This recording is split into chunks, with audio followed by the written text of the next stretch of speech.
السلام علیکم ورحمت الله وبرکاتو. نن زموږ د پراډکټ هنټینګ چې کوم دی سیکنډ لیکچر دی او امید ساتم تاسو به په اولین لیکچر باندې چې کوم دی پوه شوي وي. نو په دې کې هم د پراډکټ هنټینګ باره کې یو څو بیسیک معلومات دي هغه ستاسو سره زه شیر کول غواړم. د هغې نه پس به بیا موږ پراډکټ هنټینګ چې کوم دی سټارټ کوو. نو په پراډکټ هنټینګ چې موږ کلم کوو نو موږ به د پراډکټ څه ګورو، کوم خصوصیات به ګورو. نو موږ به د هغې سرچ والیوم ګورو چې آیا دا پراډکټ د میاشتې څومره خلک ګوري، څومره خلک یې سرچ کوي، دې ته سرچ والیوم وایي. بیا به موږ په دې یو پراډکټ چې ګورو موږ به دې ته ګورو چې امیزون خو دا پراډکټ نه خرڅوي. نو بعض پراډکټ داسې چې هغه امیزون په خپل هم خرڅوي، نو موږ به دې ته ګورو چې امیزون خو یې نه خرڅوي. بل به موږ په دې کې دې ته ګورو چې دا برانډ چې کوم پراډکټ دی، دا پراډکټ چې چا دی د کوم برانډ دی هغه خو په خپل باندې نه خرڅوي.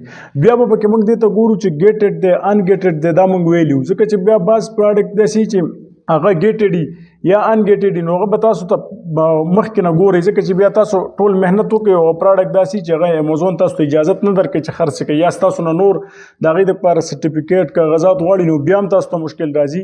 نو تاسو به د مخکې نه دې هر څه ته ګورئ. نو پراډکټ هنټینګ کې دا ټیکنیکس دي دا به تاسو ټول د مخکې نه دا کوم خصوصیات دي دا به ګورئ.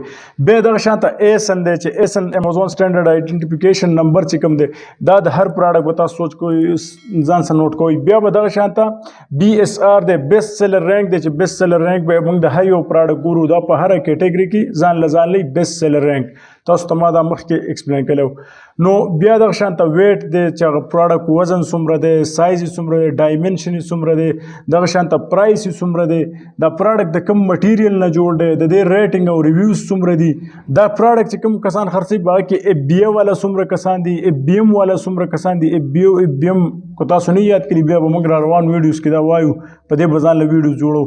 او دغه شانته پراډکټ هسټري به موږ ګورو چې دا پراډکټ کله نه مارکیټ ته راغلی دی، کله جوړ شوی دی، د دې کم تیر ریکارډ دی هغه څنګه دی د دې پراډکټ. نو موږ د یو پراډکټ باره کې دا خصوصیات ګورو. بیا به ګورو چې کوم ضروري هغه به ګورو چې کوم ځینې ټایم کې نه ضروري هغه به موږ سکیپ کوو. خو دا یو جنرل دغه دی چې موږ به د پراډکټ دې ته ګورو چې یاره دې پراډکټ کې کوم خصوصیات دي. اوس چې کوم کسان پراډکټ هنټینګ کوي یا پراډکټ هنټینګ یاد کړي نو هغه دلته ډېر غټ مسټیک دلته دا کوي چې تاسو ته پته ده امیزون کې چې موږ کله پراډکټ خرڅوو په هغه کې مین یو څو بزنس ماډل دي. یو په هغه کې دی پرایویټ لیبل، یو دی په هغه کې هولسیل، یو دی ډراپ شپینګ. اوس تاسو دا یاد کړئ چې پرایویټ لیبل لپاره چې کله پراډکټ هنټینګ کوو د هغې ځان له طریقه کار دی. موږ د هغې بی اس آر به ځان له ګورو، ریټینګ به ځان له، ریویوز به، منتلی سیل هر څه به ځان له ګورو. د هولسیل لپاره به ځان له ګورو، ډراپ شپینګ دپاره به ځان له ګورو. اوس کسان دا غلطي کوي چې هغه د ډراپ شپینګ دپاره یاد کړي نو هغه په هولسیل کې مې اپلای کوي او پرایویټ لیبل کې مې اپلای کوي، یا د پرایویټ لیبل دپاره یاد کړي په هولسیل کې مې اپلای کوي او په ډراپ شپینګ کې مې اپلای کوي. نو ډېر زیات چانس دی چې هغه ناکام شي ځکه چې دا ځان له ځان له بزنس ماډلز دي، ځان له ځان له طریقې سره کېږي. نو تاسو چې کله پراډکټ هنټینګ یادوئ د ډراپ شپینګ هغه به ځان له یادوئ، د هولسیل هغه به ځان له یادوئ، د پرایویټ لیبل هغه به ځان له یادوئ. یو خو دلته د ټول نه غټ مسټیک د ټول کسانو نه دلته دا کېږي.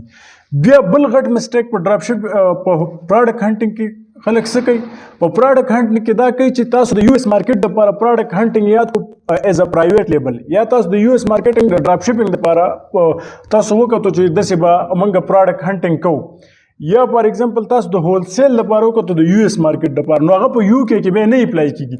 مطلب دا دی چې د یو اس مارکیټ دپاره به هولسیل لپاره ځان له کرایټیریا کار کوي پراډکټ هنټینګ، د هولسیل لپاره به ځان لکوي، پرایویټ لیبل لپاره به ځان لکوي، ډراپ شپینګ لپاره به ځان لکوي. ځکه چې دا په آبادي باندې ډیپینډ کوي. دلته د خلکو سایکو بدل ده، دلته خلک یو شان پراډکټ خوښوي، په بل مارکیټ کې بل شان پراډکټ خلک خوښوي. نو تاسو به د هر مارکیټ لحاظ سره هم یادوئ او د هر بزنس ماډل سره لحاظ سره به هم یادوئ. نو چې تاسو نه دلته بیا مسټیک نه کېږي.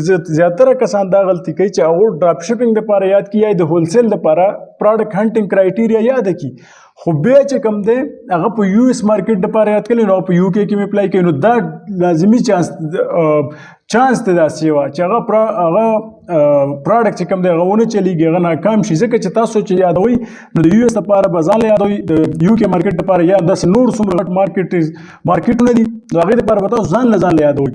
نو مطلب مې دا دی چې پراډکټ هنټینګ کې به تاسو دې څو چیزونو ته خاص خیال کوئ چې زه پراډکټ هنټینګ یادوم د کم بزنس ماډل دپاره یادوم، یو به دې ته ګورئ، بل به دې ته ګورئ چې د کم مارکیټ دپاره زه یادوم. صحیح ده؟ اوس چې ډېر زیات ټولز دي هغه په یو اس او یو کې دې مارکیټ کې کار کوي. خو بیا اوس د سعودي او یو ای او دا مارکیټ پلیسز چې کوم دي نو په دې کې باز ټولز کار نه کوي.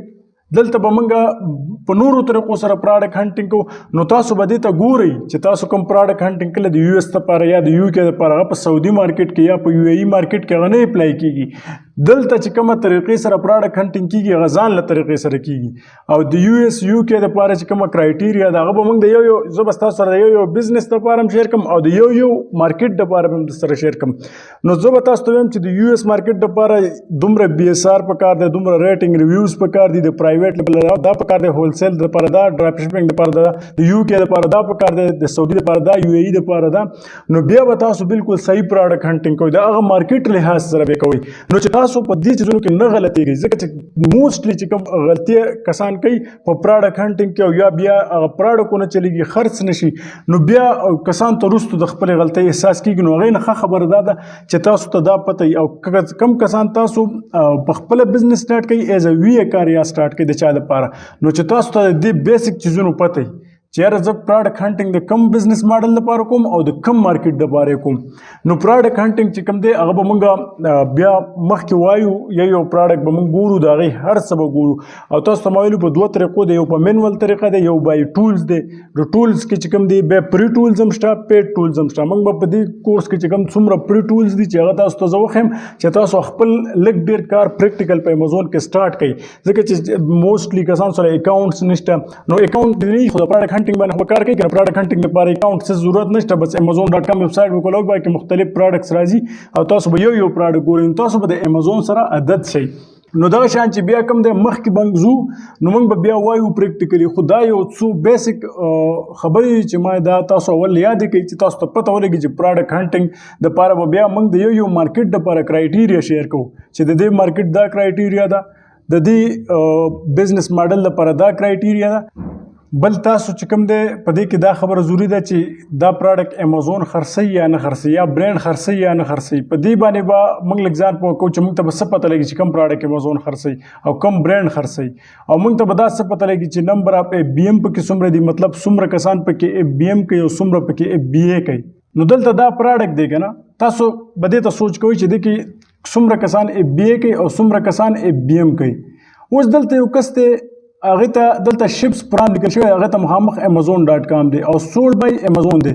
مطلب دا دی چې شپس پرام او سولډ بای مطلب د کم ځای نه شپ کیږي او څوک یې خرڅوي. که په دې دواړو کې امازون نو دا پراډکټ به امازون خرڅوي. صحیح ده، دا پوینټ خو ته کلیر شو. که په دې ځای نه پوهېدئ دا به بار بار وګورئ. بل چې کوم دی دلته شپس پرام او سولډ بای، که په دې دواړو کې بدل نوم راغلی نو هغه به اف بی ایم وي. که چېرته شپس پرام کې دلته amazon.com وي نو هغه به بیا پراډکټ د امازون څخه پروت وي او دې کس به خرڅولی نو هغه به بیا څه هغه به اف بی اے وي. خو دلته دا شپس پرام او سولډ بای نومونه دواړه بدل دي، نو دا پراډکټ چې کوم دی دا اف بی ایم کوي. دا کس دا پراډکټ د خپل ځان سره ایښي. او دغه شان ته په دې کې اوس تاسو وګورئ دلته لیکلی شپس پرام او سولډ بای. صحیح ده، نو دا amazon.com دی او دلته بی سی سپر سٹور دی. مطلب بی سی سپر سٹور خرڅوي خو پراډکټ د امازون څخه پراته دي، د امازون نه خلکو ته شپ کیږي. نو چې کله د امازون نه شپ کیږي پراډکټ د امازون په ویرهاوس کې پراته دي هغې ته اف بی اے وایي. نو چې تاسو ته دا پته وي. بل د برانډ چې کوم دی د هغه پته داسې لګي چې دلته کوم سټارټ کې کوم نوم راغلی هغه د برانډ نوم وي، هغه برانډ نوم وي چې پراډکټ جوړ کړی. نو چې کله تاسو پراډکټ ګورئ نو دلته تاسو دا کولاولی شئ دې ځای کې چې دا یو پراډکټ 20 کسان خرڅوي. نو په دې کې به تاسو د دغه برانډ نوم ګورئ چې یاره دا برانډ خو په خپله باندې نه خرڅوي. نو داسې د دې پته لګي. بیا هم کو تاسو په دې نه پوه شئ، به تاسو ځان له ویډیو تیار کړم چې تاسو په بیا صحیح پوه شئ. مطلب مې دا دی چې تاسو ته دا پته ولګي چې موږ به دا څنګه پیژنو چې دې کې نمبر اف اف بی ایم څومره دي، نمبر اف اف بی اے پکې څومره دي، کوم پراډکټ امازون خرڅوي کوم نه خرڅوي. نو چې دا تاسو ته پته وي او کوم پراډکټ برانډ خرڅوي کوم پراډکټ برانډ نه خرڅوي. ځکه چې دا د پراډکټ هنټینګ نه مخکې دا خبرې ضروري دي چې دا تاسو له درځي. نو امید ساتم دا یو څو بیسک کنسپټ چې د امازون باره کې تاسو په دې باندې لږ ډېر پوه شوي وئ.